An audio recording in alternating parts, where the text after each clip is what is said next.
Are you stuck in a running rut, constantly pushing yourself harder but not seeing the results you crave? You might be trapped in Zone 3 Plateau. Let me explain. Hey my fellow runners, welcome back to the channel. Today we're deep diving into the dreaded Zone 3 Plateau. And more specifically, we're gonna talk about how you can break free from it. So if you're ready to smash some new PRs, stick around, but first smash that like button because it will help bring this video out to more people. So let's go! Do you find yourself validating a good run with a good average pace? Having to catch that runner up ahead if you're on the path, so you drop the pace and push just a little bit harder? But despite all that effort, you're not seeing any improvement in your race times. Sounds familiar? Then you're probably stuck in the Zone 3 Plateau. But fear not, my fellow runners, we have got the solution to get you out of this rut and avoid overtraining.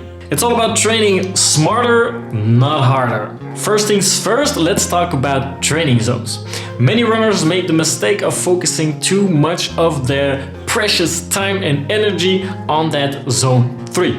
Thinking that running harder will lead to better results. That Zone 3 comes from a 5-zone model based on maximum heart rate percentages. In this Zone 3, you will have passed your fat threshold, but you will not have reached your lactate threshold. So you're kind of somewhere in between. And if every run you do is somewhat hard but not very challenging, then that is a very monotonous training stimulus and may not lead to optimal results. The key here is to slow down to go faster.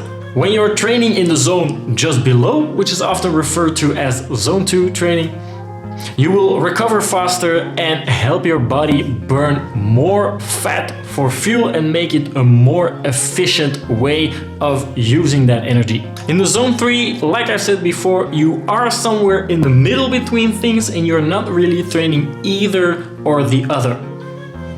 Plus, it makes it very hard to predict your recovery time, because Zone 3 is somewhat hard, but doing somewhat of a recovery is also very hard to define. But how do I know if I'm training in the right zones? Well, I suggest you invest in a heart rate monitor because this will be the easiest way to measure what zone you're in. If you want to know exactly how to stay in that Zone 2, I've made a video which I'll link here that will explain everything on how to measure and how to stay in that Zone 2. Remember, if you are training in zones, your easy days should be real easy, and this is your Zone 2 training, and your hard days should be really hard. These are your Zone 4 and Zone 5 training.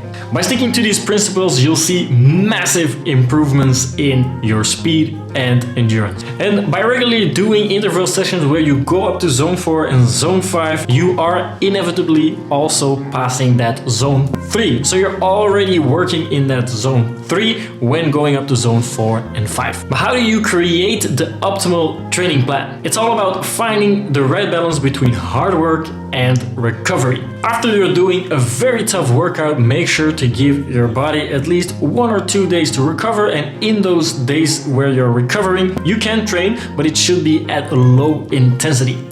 This maximizes training time and will boost your recovery. Plus, this will make sure you don't overload your body, making you either worn out or injured. And if you want to periodically test where your fitness is at, this can be perfectly done when you're doing a Zone 4 or 5 session, because you can incorporate a fitness test in your Zone 4 or 5 training. So remember, my fellow runners, slowing down is key to getting more and better results. It may seem counterintuitive, but with some patience and dedication, you will break through that plateau and achieve all your running goals. Thank you for tuning in, everyone. I hope you thoroughly enjoyed this video. If you do, drop a like, subscribe to the channel, and I want to see you guys post on how your training is going.